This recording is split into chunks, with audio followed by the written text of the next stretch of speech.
SIR যখন চলছে, SIR আবহে বিচিত্র ঘটনা, আজব কাণ্ড সামনে এসেছে। বরানগরের একটা ছবি আপনাদের সামনে রাখবো, যেখানে স্ক্রুটিনি চলাকালীন ধরা পড়েছে এই ছবি। জন্ম হয়েছে আর জন্মের আগেই ইস্যু হয়ে গেছে শংসাপত্র, এই অভিযোগ সামনে এসেছে বলে কমিশন সূত্রে খবর। 1993 সালের 6 মার্চ হচ্ছে ভোটারের জন্ম তারিখ। দুদিন আগে 4 মার্চ তার জন্ম শংসাপত্র ইস্যু হয়ে গেছে। এসআইআর এর স্ক্রুটিনি করতে গিয়ে এমনই তথ্য মিলেছে। তো সংশ্লিষ্ট ভোটারের বিরুদ্ধে আইনানুগ পদক্ষেপ নিতে ইআরওকে নির্দেশ দিয়েছে জাতীয় নির্বাচন কমিশন। চূড়ান্ত ভোটার তালিকায় তার নাম বাদ দেওয়া হবে বলেও খবর সূত্রের।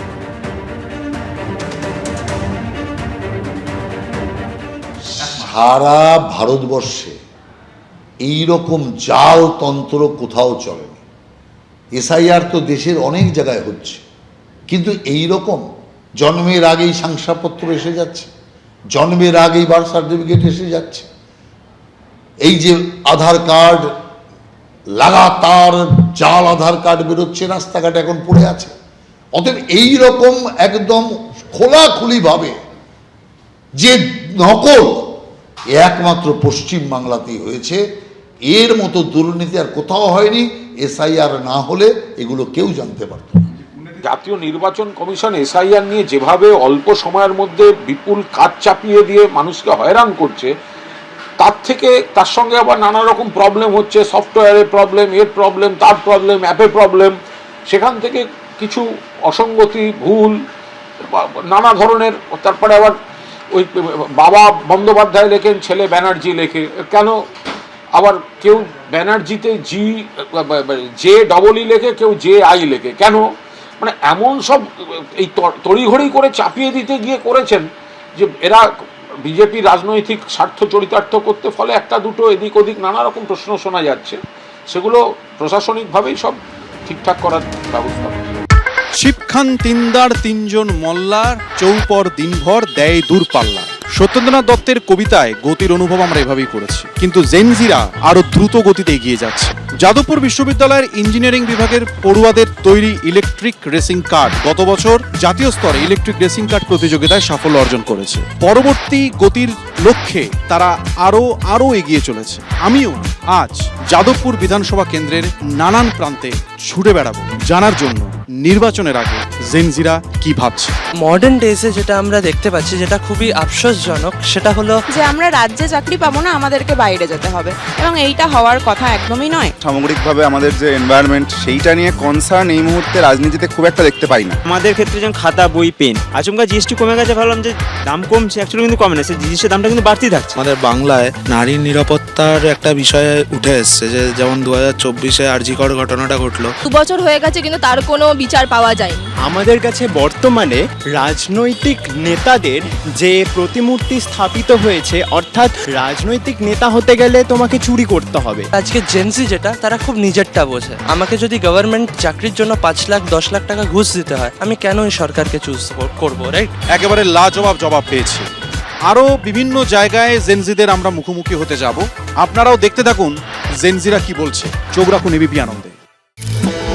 নির্বাচন যত এগিয়ে আসছে, ততই রাজনৈতিক চাপানুতোর, রাজনৈতিক দরজা শোনা যাচ্ছে ব্যারাকপুরের রাজনৈতিক মহলে। সরকারি দল যারা আছে, দায়িত্ব অবশ্যই তাদের উপরে বর্তায়। এখন ক্রাইম রেটটা যদি আগে 100 থাকতো, তাহলে এখন ক্রাইম রেট হচ্ছে 2-3% ম্যাক্সিমাম। প্রতিদিন তৃণমূলের মদতে তাদের খুন সন্ত্রাস চলছে। কি বলছেন এখানকার মানুষজন সোচ্চারে? তারা কি বা বলছেন ফিস ফিস করে? শোনার চেষ্টা করব সেই সব কিছুই, কান পাতবো ব্যারাকপুর অঞ্চলে। তাহলে চলুন ঘুরে দেখি ব্যারাকপুর। উন্নয়ন তো নেই, উন্নয়নের নামে চুরি জোচ্চুরিটা বজায় রয়েছে। যে কোনো কাজ করতে গেলে যে কোনো গুন্ডার সাহারা নিতে হবে, ব্যারাকপুর অঞ্চলে না নেতার সাহারা নিতে হবে। কিছু না করতে পারলে তাহলে পুলিশ দিয়ে আপনাকে জেল খাটতে হবে। এখানকার পরিস্থিতি কিন্তু খুব ভালো। ব্যারাকপুর অঞ্চলে তো সেরকম কিছু নেই, অ্যাডমিনিস্ট্রেশন বলতে কিছু নেই। ব্যারাকপুর শিল্পাঞ্চলে উজ্জ্বল ভবিষ্যৎ আছেই।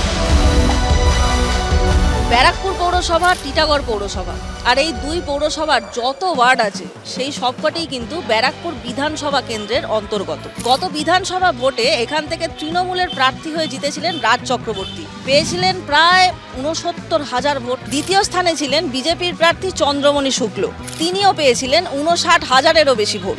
রাজ চক্রবর্তীকে এখানে শুধুমাত্র বিভিন্ন অনুষ্ঠানে পাওয়া যায়, সাধারণ মানুষ নিজের দুঃখ দুর্দশার কথা বলার জন্য রাজ চক্রবর্তীকে পান না। আমাদের মাননীয় মুখ্যমন্ত্রী মমতা বন্দ্যোপাধ্যায় মানুষের জন্য 365 দিন ভাবে এবং নানা রকম ভাবে মানুষের পাশে থাকে। ব্যারাকপুর অঞ্চলকে ইন্ডাস্ট্রিয়াল ডেড বডি বলা হচ্ছে, কাদের ওপর দায় চাপাবেন? অবশ্যই তৃণমূল। সরকারি দল যারা আছে দায় তো অবশ্যই তাদের উপরে বর্তাবে। সবাই মিলে এটা করেছে, শুরু করেছে সিপিএম, তারপরে বিজেপি। তৃণমূলের যিনি বিধায়ক, তার নেতৃত্বে যারা এখন কাউন্সিলর হয়েছে, তার একটা বড় অংশ সমাজ বিরোধী। মানুষের হাতে কাজ নেই বলে এই ইন্ডাস্ট্রিয়াল বেল্টে ক্রিমিনালাইজেশন বাড়ছে। অনেকটা কন্ট্রোল, অনেকটাই ক্রাইম রেট কমেছে। এই বিভাজনের রাজনীতির বিরুদ্ধে আমরা মানুষের রুটি রুজির সংগ্রামকে নিয়ে এগোচ্ছি। ব্যারাকপুর অঞ্চলে তোলাবাজি বা সিন্ডিকেট চক্রের প্রভাব আছে? চারিদিকে ছড়িয়ে রয়েছে তোলাবাজি আর দাদা, এখানে গুন্ডা মাফিয়া রাজ চলে।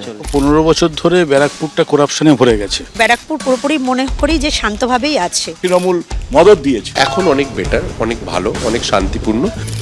মানুষ যখন দেখে অন্যায় হচ্ছে, অবিচার হচ্ছে, তখন তারা প্রতিবাদ করার জন্য রাস্তায় নামাই উচিত। দাদা 10 টাকার বাদাম দেবেন তো? এই এসআইআর কিন্তু জনসমক্ষে এসছে এবং মানুষ ভীষণভাবে হ্যারাস হচ্ছে। আমরাও তো বলছি মানুষ অসুবিধার সম্মুখীন হচ্ছে। অহেতুক মানুষকে হয়রানি করবে সে যেই করুন না কেন, আমরা রাজনৈতিক দল হিসেবে সেটাকে কখনো মান্যতা দিতে পারি না। সব ঢপবাজি, সোশ্যাল মিডিয়ার পলিটিক্স ওরা করে। বেসিক্যালি ওদের কোনো কাজ নেই মানুষকে বিচলিত করা, মানুষকে বিব্রত করা। এটা কিন্তু একটা ব্যাড ডিমার্কেশন হবে। 2011 থেকে টিল আজকের ডেট অব্দি অন্তত বিগত 14-15 বছরে ব্যারাকপুর একটা জঞ্জালযুক্ত শহর হয়ে গেছে। এডুকেশন ফিল্ড এবং যে সমস্ত সেক্টরগুলো আছে যেখানে কিন্তু ম্যান পাওয়ারটা লাগেই, সেক্ষেত্রে সেই কর্মসংস্থানগুলো তো রয়েছে। আগের বছরের ডিসেম্বর মাসে প্রায় 4খানা কারখানা বন্ধ হয়ে গিয়েছে। এই বিষয়ে দায় কাদের ওপর বর্তায় বলে আপনার মনে হয়? সম্পূর্ণটা এই রাজ্যের শাসক দল যারা, যেখানে কলকারখানার জমি পাচ্ছে সেখানটা রিয়েল এস্টেটের প্রজেক্ট করবে, পয়সা করি কামাবে। কেন্দ্রীয় সরকারও এর জন্য দায়ী, এর জন্য আমাদের রাজ্য সরকারও দায়ী। শ্রমিকদেরকে ডিপ্রাইভ করে, মালিকদের সাথে একটা গোপন আতাত করে শাসক দলের নেতারা শুধু নিজেদের পকেট ভরতে ব্যস্ত। মোদি আর দিদির সেটিং সমস্তটা মালিকদের স্বার্থে। যখন নির্বাচন আসে তখন এরা বলে চটকল খুলে দেবো, আর তারপরে সব চটকলগুলো বন্ধ হয়ে যায়। সিপিএম এর সময় এদেরকে ডেট করে দেওয়া হয়, তারপরে আরো বেশি শেষ করে দিয়েছে সেন্ট্রাল গভর্নমেন্ট, যারা পাটের দাম বাড়িয়ে দিয়েছে। একটাই ইস্যু দুর্নীতি। ইন্টারনাল অনেক রকম কারণ হতে পারে, সেই কারণগুলো সব জট খুলে যাবে। আগামীতে কিন্তু সবকিছুই চালু হবে। ব্যারাকপুর পুরোপুরি মনে করি যে শান্তভাবেই আছে। রাস্তা প্রচন্ড আগের থেকে অনেক ভালো রাস্তাঘাট হয়েছে, আমরা সেফটি আছি।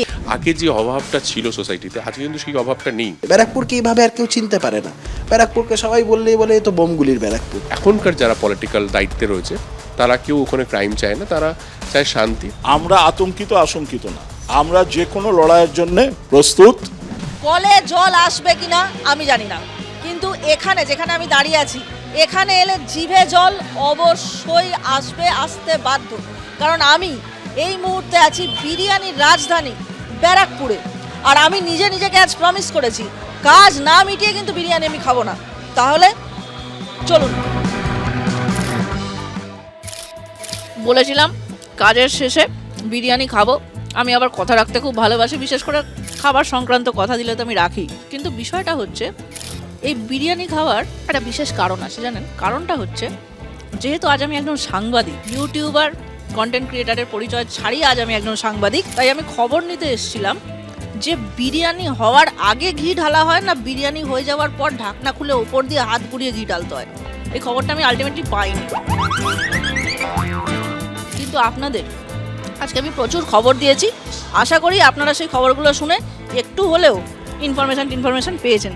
তাহলে এবার আমি চলে যাচ্ছি না, এখানে তো থাকতেই হবে। বিরিয়ানিটা নাহলে কে শেষ করবে বলুন? ওটা আমায় করতেই হবে, কিছু করার নেই। কিন্তু বিষয়টা হচ্ছে আপনারা দেখতে থাকুন তারকার চোখে তারকা কেন্দ্র, চোখ রাখুন এবিপি আনন্দ। এবিপি আনন্দ, এগিয়ে থাকে, এগিয়ে রাখে।